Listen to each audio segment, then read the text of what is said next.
and I request Professor Yagamoridis sir to give his presentation, and as mentioned by Jayachandra Reddy, Professor Yagamoridis is a lead speaker and is going to give his presentation for about 25 minutes. Sir, over to you, sir. Thank you, Chair, for having permitted share my views with the participants of this international conference on Indo-Pacific emerging multilaterals and unilaterals. Sorry, Indo-Pacific conflict in regional order. At the outset, let me profusely thank the Center for Southeast Asian and Pacific Studies for having conferred on me the title of lead speaker to share my views with learned participants on the theme of Indo-Pacific conflict. And at the same time, thankful to the organizers of this seminar, Indian Council of World Affairs, Institute for Indian and South West Asian Studies, Vietnam Academy of Social Sciences, VIT Business School, VIT. Chairman, sir, much water has flown under the bridge of Indo-Pacific. Befitting the theme of this particular session,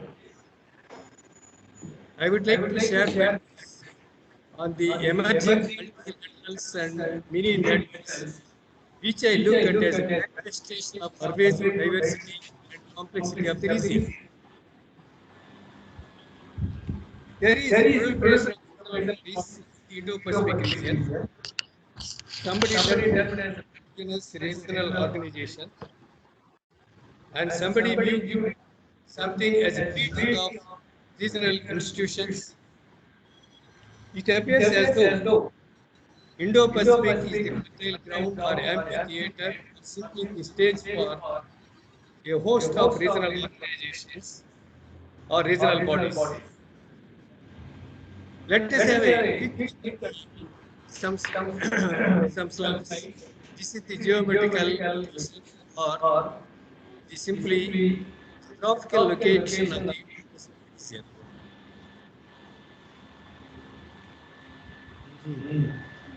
Not moving. Oh, right. This is the physical setting of the Indo-Pacific region, and I need not explain its physical features of the Indo-Pacific region.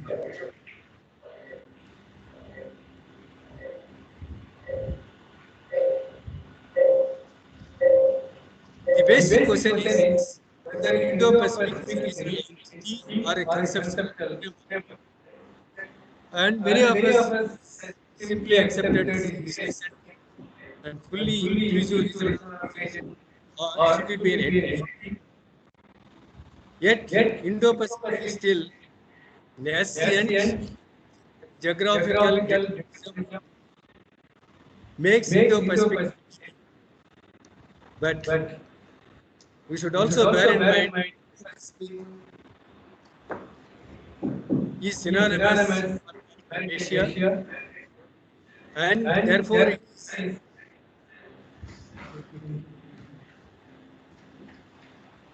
will begin.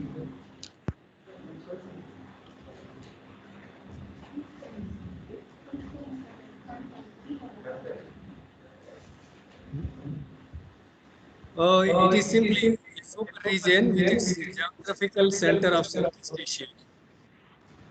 Simply, the post-Cold War globalization has led to reconfiguration of global power equations, and hence Indo-Pacific region is a key driver of global politics. Therefore, there have differential propositions that had led each country to have its own Indo-Pacific region. Thus, it forms a strategic arc extending from India through Southeast Asia to as far as Northeast Asia. Various nomenclatures have therefore been suggested without geographical boundaries. It is neither a new paradigm let us bear in mind it is a new paradigm, nor a Western initiative. Both the regional powers and extra-regional powers have made this region for the convergence of interest and for the divergent approaches. Obviously, a multiplicity of political priorities, economic necessities, and changing strategic perspectives have led to a process what is called geographical adjustment process.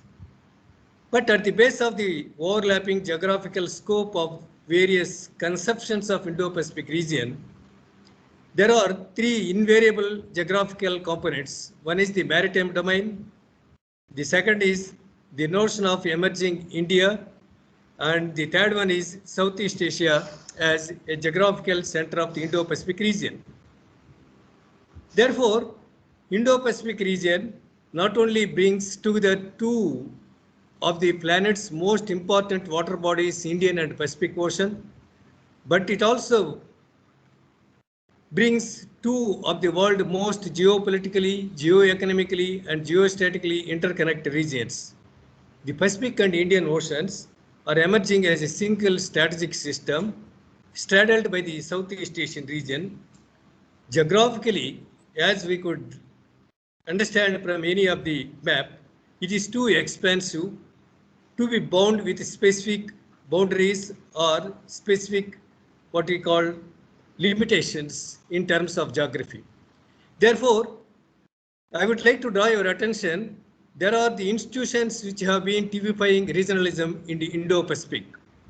Many institutions. There are some trans-regional institutions, pan-Asian regional institutions, intra-regional institutions. In many of these regional institutions, there are some overarching institutions, some are functional.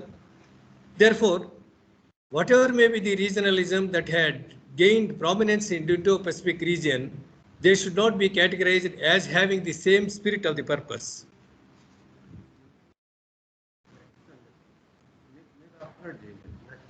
Oh, next. Next, please. Oh, no. Yes. Indo-Pacific sub-regional organizations include the South Asian organizations, Southeast Asian organizations, Northeast Asia organizations, and Pacific region organizations, that is South Pacific, South Islands Pacific Forum, for instance. Next, please. Next, please.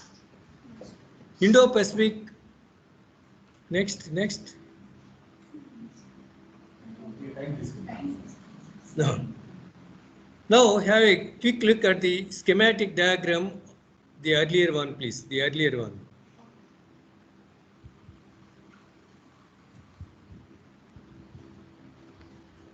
This is the constellation of regional organizations or the frameworks in the Indo-Pacific region, which remains of some chemical reaction or a chemical compound or simply a mathematical equations. Only those who are acquainted well with the Indo-Pacific region or the sub-regions therein, they could easily make out what's all about this constellation of regional organizations. It is not a difficult task, but it is the intention to present that there are many multitudinal regional organizations. Next. This is simply the schematic diagram of the Indo-Pacific multilateral institutions. Next, please.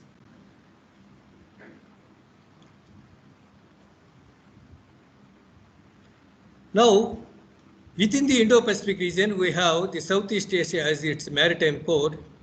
Therefore, we have ASEAN members involved regional bodies. Some of the ASEAN member states have membership countries, and there are anomalous features. For example, BIMSTEC has 7 states which are from the ASEAN region, but it had excluded many other Southeast Asian countries. And this one, ASEAN-centric multilateral forums existing together, ARF, ASEAN +3, ASEAN +1, JASIC, EAS. These are the various multilateral institutions that have proliferated over a period of time without any specific purpose, but they have been conceived as if they would cater to the needs of the regional organizations. Now let us come to the prominence of the multilaterals. Why so many multilaterals have come into existence in this part of the region? Multiplicity of regional groupings are synonymous with the overlapping membership of the countries that we have learned from these slides earlier.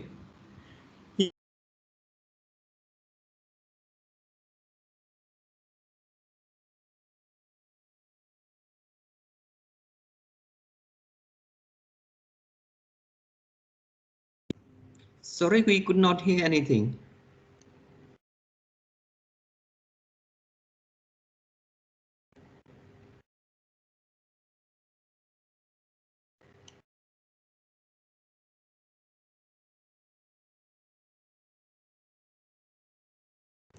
We could not hear anything. Sir.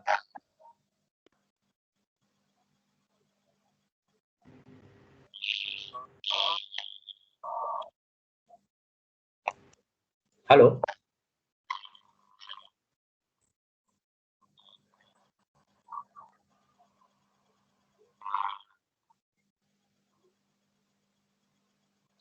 I think there is some problem. I think we are not able to get it.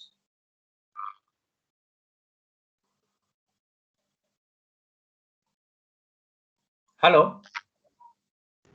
Yes, we can hear now. No. I think I'm in a different place, but then we have to get connected with Professor Yagamareddy.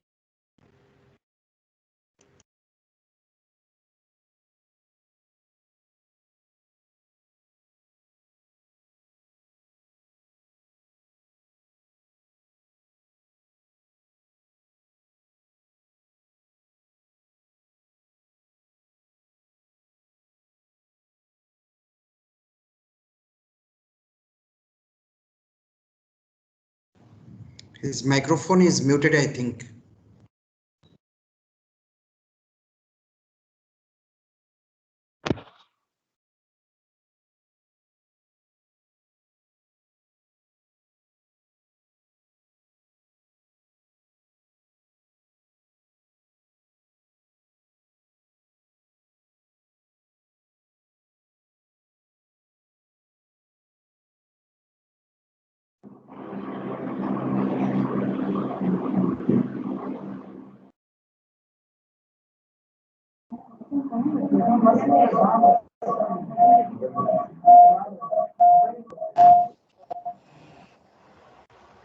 Sorry for the interruption. Therefore, multilateralism triggers consequence phenomenon and these multilateral bodies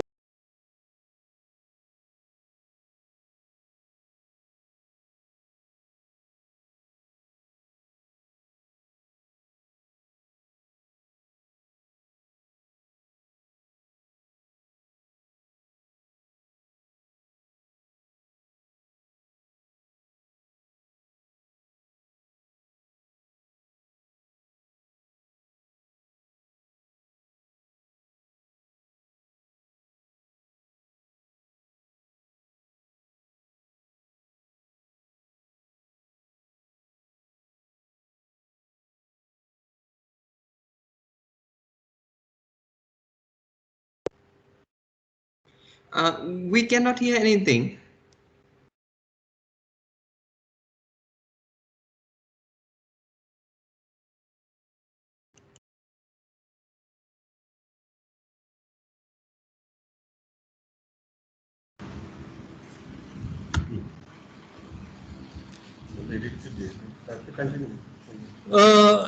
Let me quickly repeat what it was earlier missed. There are multilaterals trans-regionally concerned with the trans-regional issues. These constellation of regional bodies have suffered from the trust deficit because of the clash of interests and because of the perceived threats. Multilateral institutions have experienced an unprecedented strain from a new era of strategic competition. What is termed as the concept of contested multilateralism 2.0, leading to the evolution of minilateral arrangements. Minilaterals is considered as a solution to address the inefficiencies of the multilateralism, and it is expected to provide a viable alternative for the cooperation and global governance. Therefore, minilateralism is defined as a diplomatic efforts by three or more than three countries. Unlike multilateralism, minilateralism is exclusive, flexible, and functional. Next, please. Next, regional security architecture in the Indo-Pacific region largely dominated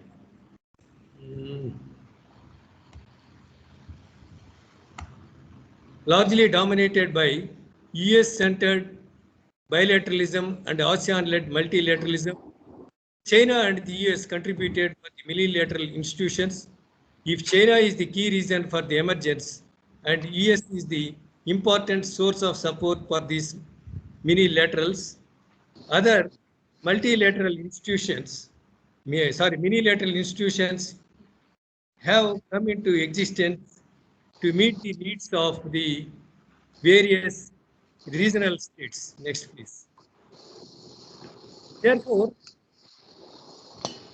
we have some minilaterals on account of the formation of India, Japan, US, India, Japan, Australia trilateral, India, France, and Australia, yet another trilateral. There are other minilaterals in the WOOFing, India, Australia, Indonesia, India, Japan, and France. And as you know, India, Australia, Japan trilateral has led to the formation of Quad, minilaterals, fragmentation of the global governance mechanism, creation of mutually exclusive power blocks, China-led, SCO. Is minilateralism parallel to multi-alignment? Though minilaterals viewed as laboratories of new ideas, historical animosity and tradition of need-based diplomatic gathering in Indo-Pacific region cannot simply be managed by minilaterals. In today's multi-conceptual world, many a nation subscribes to alignment with all. Indubitably, New Delhi has also evolved well beyond non-alignment, moved well beyond non-alignment to what it has been described as multi-alignment. Today, multi-alignment world, even the closest strategic relationship is not exclusive. Next, please. Now, having gained some perception what is all about this proliferation of multilateral institutions and their inefficiency to meet the needs of the region, the emergence of minilaterals, and even further the notion of multi-alignment, given the existing scenario, what is the reason behind this proliferation of the regional organization? If I would like to have some reason, I would like to explain in terms of the geographical character, which is a manifestation of diversity and complexity. Without complexity and diversity, there is no parameter of the Indo-Pacific region that is worth to be discussed. Next, please. Therefore, we have Indo-Pacific geography with the regional peculiarities, the land area, the border coverage, and the coastal lines of various lengths, and inland water bodies, and fragmented physical character. If one looks at Southeast Asia, it is a mosaic in the form of a mosaic, different islands and different land masses. Next, please. Wide gamut of east-west communications has made this region as a transit zone. In the event of prospect of the blockade on any account, there would be chaos in the international trade. The lengthy coastline is the manifestation of the peninsularity and insularity. The larger the land area, that undermines the maritime character. Therefore, if we again look what are the reasons for this kind of geographical character, we may find some reason from the geological formations and the resultant landforms. That is the physiographic variations, physiographic complexity, and the hydrographic pattern of this region that had its impact on the socio-economic life as well as the geopolitical rumblings. Next, please. This is the hydrographic pattern that would definitely lead us to gain some conclusion that the hydrographic pattern would have its impact on the entire region. And even far beyond geology, if we look at the bioclimatology, this entire region should not be seen as a single entity. The Indo-Pacific, which we have earlier looked as an entity or as regional framework, it is not so. Therefore, if we look at this map, the entire Indo-Pacific region is divided into two by one Alfred Wallace long back in the late 19th century. Next, please.